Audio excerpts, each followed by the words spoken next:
Hello friends. उम्मीद करता हूँ कि आप सभी लोग ठीक होंगे। आज हम लोग देखेंगे काव्य खंड का चौथा चैप्टर जो है, जिस चैप्टर का नाम है आपका स्वदेशी। जो क्या है, काव्य खंड स्वदेशी है, जिसके लेखक है प्रेम घन। क्या है? प्रेम घन, यानी उनका पूरा नाम क्या है? बद्रीनारायण चौधरी। इससे पहले जो भी काव्य खंड है 3 चैप्टर, उसको हम डाल चुके हैं। ये चौथा चैप्टर है आपके आपके आपके गोधूली का, ठीक है, हिंदी मतलब हिंदी बुक का। तो आज हम लोग देखेंगे प्रेम घन के बारे में, और उसके बाद वो जो कविता लिखे हैं, जो स्वदेशी कविता जो लिखे, उसका भी कविता को अर्थ के आधार पर समझेंगे। तो पहले हम लोग देखेंगे इनका लेखक परिचय, अच्छे से देखेंगे। पहला पॉइंट है कि प्रेम घन जी भारतेंदु युग के महत्वपूर्ण कवि थे। प्रेम घन जी जो थे वो किस युग के महत्वपूर्ण कवि थे? तो भारतेंदु युग के महत्वपूर्ण कवि थे। किस युग के महत्वपूर्ण कवि थे? तो भारतेंदु युग के महत्वपूर्ण कवि थे। इनका जो जन्म होता है 1855 में होता है, स्थान मिर्जापुर उत्तर प्रदेश में होता है। इनका जन्म कब होता है? 1855 में, स्थान मिर्जापुर उत्तर प्रदेश में। ठीक है, तो इनका जन्म पूछेगा कब हुआ, तो 1855 में। कहाँ? स्थान मिर्जापुर में। ठीक है, महत्वपूर्ण ये जो प्रेम घन जो थे, ये किस युग के महत्वपूर्ण कवि थे? तो भारतेंदु युग के महत्वपूर्ण कवि थे। अगला पॉइंट देखेंगे, कह रहा है कि प्रेम घन काव्य और जीवन दोनों क्षेत्रों को अपनाया था। जो प्रेम घन जो थे, जो किसके लेखक है? स्वदेशी जो आपके काव्य खंड, उसके जो लेखक है प्रेम घन, वो काव्य और जीवन दोनों क्षेत्रों को अपनाया था। कहेगा कि प्रेम घन जो थे वो कौन कौन से क्षेत्र को अपनाया था? तो काव्य और जीवन दोनों क्षेत्रों को अपनाया था। अगला पॉइंट देंगे। अगला पॉइंट कर आपका कि प्रेम घन जी निबंधकार, नाटककार, कवि एवं समीक्षक थे। ये तीनों थे। क्या क्या थे? निबंधकार थे, नाटककार थे, कवि थे एवं समीक्षक थे। तो प्रेम घन जी क्या थे? निबंधकार भी थे, निबंध भी लिखते थे, नाटककार थे, यानी कि अगर नाटक को भी अपने मतलब चर्चा करते थे, कवि भी थे, अच्छा कविता भी लिखते थे, और समीक्षक भी थे। ये चारों थे। अगला पॉइंट नहीं कर, इन्होंने 1874 में मिर्जापुर में रसिक समाज की स्थापना की। इन्होंने 1874 में मिर्जापुर में किसकी स्थापना की? रसिक समाज। किसकी? रसिक समाज की स्थापना 1874 में की। कहाँ पे? मिर्जापुर में। कहाँ पे किए?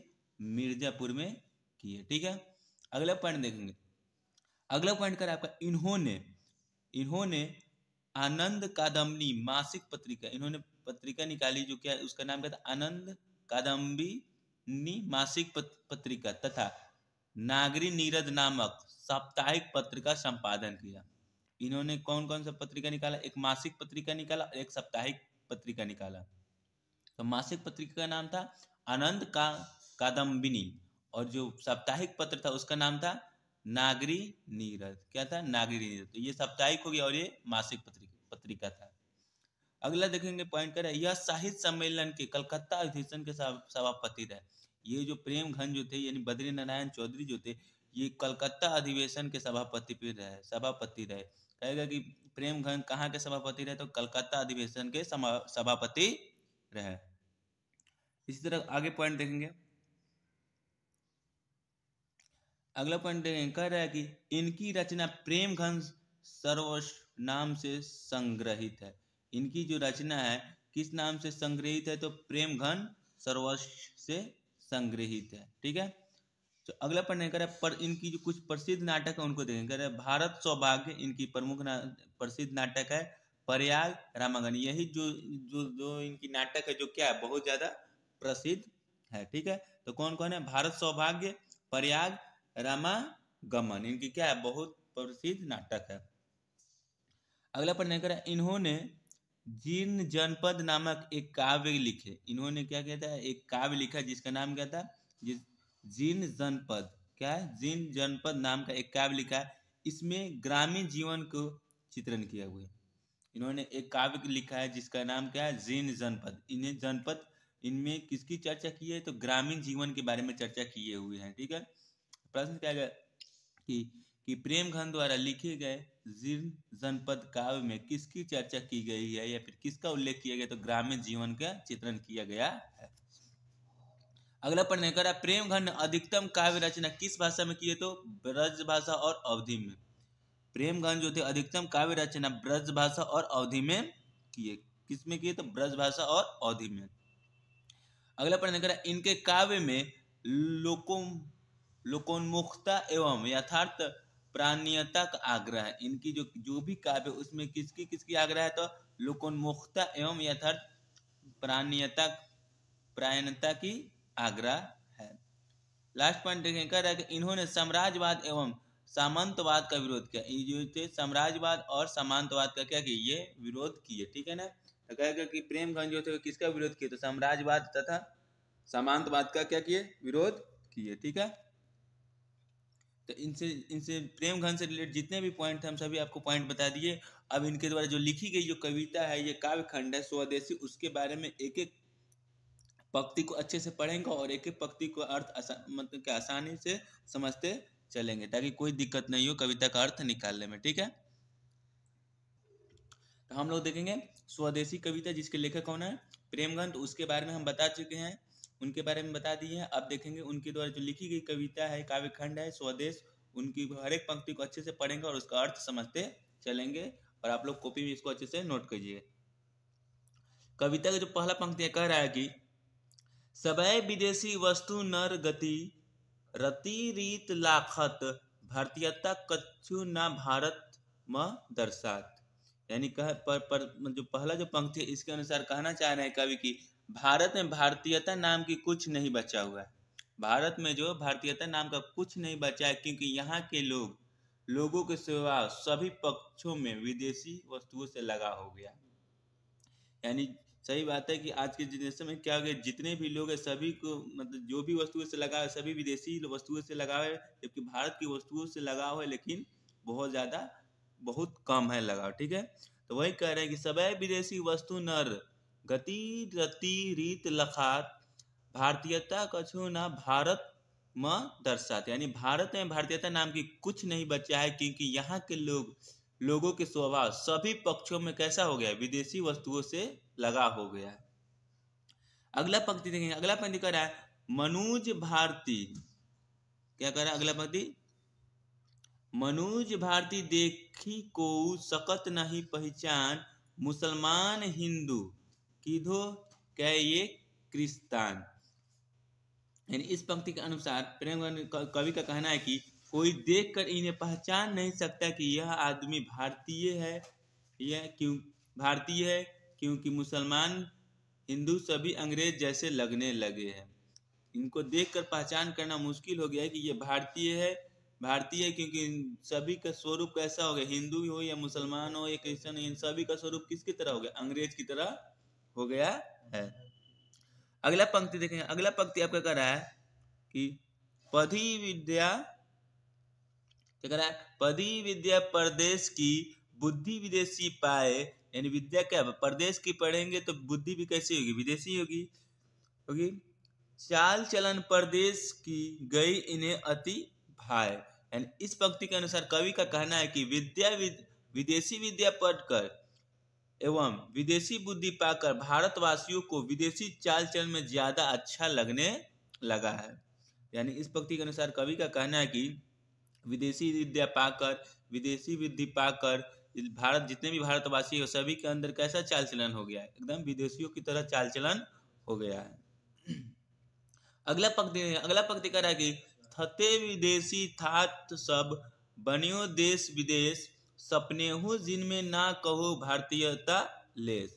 यानी इस पंक्ति के अनुसार कवि का कहना है कि सभी विदेशी ठाट में बस सज गए हैं। सभी विदेशी ठाट में बस सज गए हैं, यानी सभी के अंदर क्या गए? विदेशी रूप बस गया है। देश भी विदेश जैसा लगने लगा है। सपना भी भारत के लोगों में भारतीयता नाम की कोई चीज नहीं बची है। तो इसके अनुसार इस पंक्ति के अनुसार कवि का क्या कहना है कि भारत के लोगों में भारतीयता नाम की कोई चीज ही नहीं बची है। सभी कैसा गुण बस गया? तो उनके अंदर विदेशी ठाट बस गए हैं। अगला पॉइंट कर रहा है। अगला पंक्ति कर रहा है बोली सकत हिंदी नहीं अब मिली हिंदू लोग अंग्रेजी भाखन करत अंग्रेजी उपयोग। यानी इस पंक्ति के अनुसार कहना है कवि का कि अब हिंदू लोग भी परस्पर हिंदी की बात नहीं करते हैं, हिंदू लोग भी क्या करते हैं, परस्पर आपस में क्या करते हैं, हिंदी की बात नहीं करते हैं। इन्हें अंग्रेजी बोलना और अंग्रेजी वस्तु का उपयोग करना भारतीय लोगों को अच्छा लगता है। यानी कवि का कहना है कि अब आपस में भी हिंदू लोग या कोई भी लोग क्या है, भारतीय लोग हिंदी में बात नहीं कर रहे, जो भी बात कर रहे अंग्रेजी में बात कर रहे, और इनका अंग्रेजी वस्तुओं से भी क्या कर बहुत ज्यादा लगाव होते चला जा रहा है। ठीक है, अगला पंक्ति देखेंगे कविता का। अगला पंक्ति आपका कह रहा है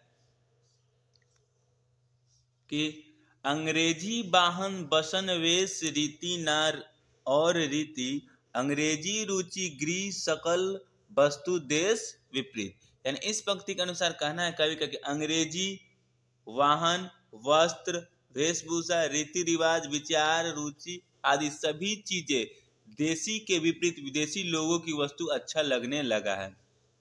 अंग्रेजी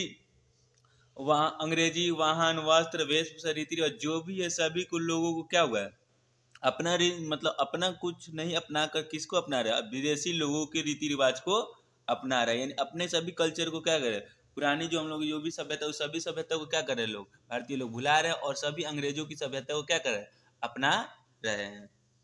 तो वही क्या कर रहे हैं, मतलब कवि जो प्रेमगन हो के अपने कविता में अपना क्या कर रहे हैं, अपना व्यक्त कर रहे हैं कि आजकल भारत के लोग कैसे होते जा रहे हैं।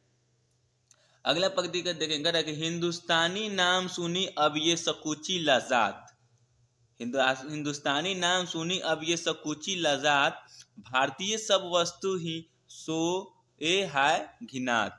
यानी इस पंक्ति के अनुसार कहना है कवि का कि हिंदुस्तानी नाम सुनकर ही भारत के लोग लज्जित हो जाते हैं। हिंदुस्तानी नाम ही सुनकर क्या हो गए, भारत के लोग लज्जित हो जाते हैं, क्योंकि सभी वस्तु से भारतवासियों को घृणा हो गई है, क्योंकि सभी वस्तुओं से भारतवासियों क्या हो गई, घृणा हो गई है। यानी कि भारत की वस्तुओं से ही भारत के लोगों क्या हो गई, घृणा हो गई, क्योंकि भारत के लोग ही भारत की वस्तुएं नहीं खरीदते हैं। कि किसकी वस्तुएं खरीदते हैं, तो विदेशी लोग, विदेशी कंपनियों की, यानी विदेशी अंग्रेजों की क्या करते हैं, वस्तुओं को खरीदारी करते हैं। अगला पंक्ति देखें, कह रहा है देश नगर बानक बनो सब अंग्रेजी चाल, हाटन में देखू भरा बसे अंग्रेजी माल। यानी इसमें पंक्ति के अनुसार कहना है कि संपूर्ण देशवासी की वेशभूषा शहरी हो गई है। जितने भी भारतीय लोग हैं उनकी वेशभूषा कैसी हो गई है, शहरी हो गई है। यानी गांव में जैसे लोग रहते थे वैसा कोई भी वेशभूषा अब नहीं है। सारे चाल चलन में अंग्रेजीपन आ गए हैं, सभी के अंदर कैसा चाल चलन आ गया, तो अंग्रेजों की तरह चाल चलन आ गए हैं। अब उसके बाद कह रहा है कि हजारों में अब केवल अंग्रेजी वस्तुएं ही भरे दिखाई पड़ते हैं।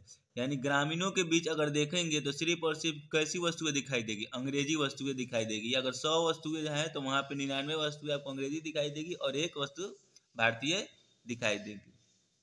ठीक है, अगला पंक्ति देखेंगे। अगला पंक्ति कह रहा है आपका कि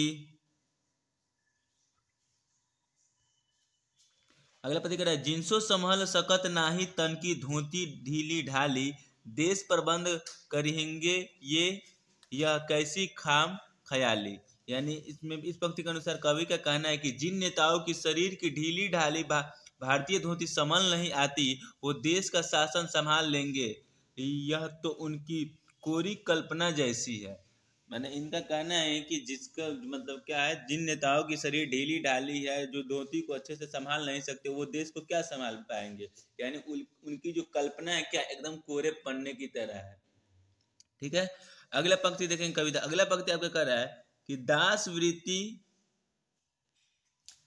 वृत्ति की चाहू दिशी चारहूं बरन बढ़ाली, करत खुशामद झूठ प्रशासन मानहू बने डफाली। यानी इस पंक्ति के अनुसार कवि कहना है कि गुलामी करके जीवन यापन करना ब्राह्मण, क्षत्रिय, शूद्र, वैश्य चारों वर्णों के लोगों की चाहत हो गई है। क्षत्रिय हो गए, शूद्र हो गए या वैश्य हो गए, इन सभी को क्या करना है, गुलामी बनकर क्या करना है, जीवन को यापन करना है। अंग्रेजों की खुशामद एवं भारतीय वस्तु की झूठी प्रशंसा करने वाले ये भारतीय मानो डफली बजाने वाले बन गए हैं। यानी इसमें सिर्फ और सिर्फ जो प्रेम गाने किसकी बातें कर रहे हैं कि यानी भारत के लोग क्या करते हैं कि आने वाले मतलब आज के जनरेशन में ऐसा हो गया है कि भारत के लोग किसी भी भारतीय वस्तु को बहुत कम इस्तेमाल करते हैं और जबकि ज्यादा विदेशी वस्तुओं का इस्तेमाल करते हैं। इस कविता में ज़्यादातर प्रेमगंज इसी बात को जिक्र किए हुए हैं कि भारत के लोग ही भारत की वस्तु को इस्तेमाल नहीं करते हैं, जबकि ये क्या है, बहुत गलत है। अपने ही देश की वस्तुओं को हम लोग को अपना ही इस्तेमाल करना चाहिए, ताकि क्या कहे, ताकि मतलब अपना ही धन क्या रहे, अपने ही देश में रहे, ऐसा नहीं कि दूसरे देश में चला जाए। तो वही अपने देश के बारे में, देश के लोगों के बारे में यह कविता के माध्यम से समझाना चाह रहा है कि आज कल लोग भारत की वस्तुओं को ना खरीद कर क्या कर रहे हैं, विदेशी वस्तुएं खरीद रहे हैं, अपनी सभ्यता को भुलाकर विदेशी सभ्यता को अपना रहे हैं, अपनी रीति रिवाज है उन सभी को क्या कर दिन प्रतिदिन भुलाते जा रहे हैं। ठीक है, तो जो इनसे रिलेटेड जितने भी कविता का पंक्ति था उन सभी को अर्थ समझा दिया, और प्रेम घम के बारे में भी बता दिए। उन सभी को अच्छे से कॉपी में नोट कीजिए और उनको अच्छे से रिवीजन कीजिए, ताकि आपको ये याद करने में कोई परेशानी नहीं है। उम्मीद करता हूँ कि आपको वीडियो अच्छी लगी होगी।